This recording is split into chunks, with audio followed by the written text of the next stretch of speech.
HLookup or refer corresponding Excel column values using HLookup. Okay, let's go to Excel.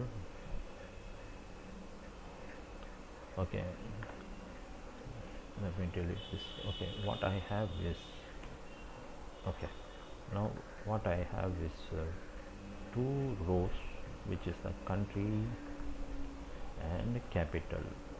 Okay, this all countries in row wise, and also corresponding capitals also in the row wise in the second row. For example, you go to Russia, you can see Moscow as capital. Okay, this is, we are going to look up using HLookup because the master reference table is in row wise, so it's a horizontal lookup. That is good. That's why it is HLookup. Previously in our video we used VLOOKUP, that is for the country and capitals or in vertical, but this is HLookup because it is in horizontal row wise. Okay, what we are going to do is, for example, it has the, okay, what I'm going to do is, I'm going to bring, I know the countries and I'm going to bring Rome here.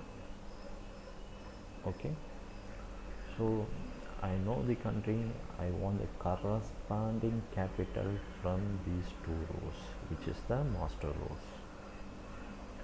Okay, how to do that? I'm using HLookup.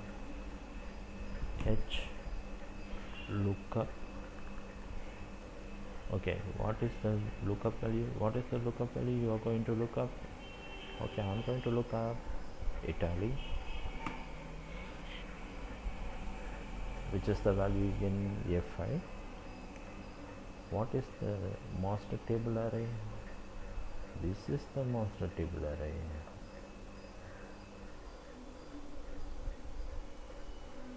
Okay, this is the table array.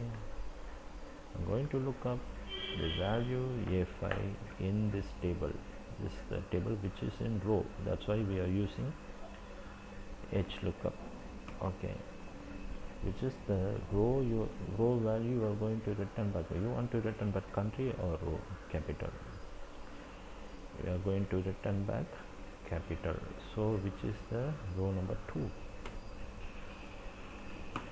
Okay, range lookup, which is nothing but whether you want to use approximate match or exact match. I want exact match, not approximate match,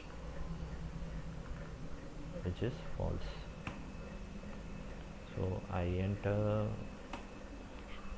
then I get a corresponding value of the capital. Okay, Rome. Okay, is it case sensitive or not? Let's try. Italy. Oh, still it is Rome. Okay, when I use India, it changed to New Delhi. Okay,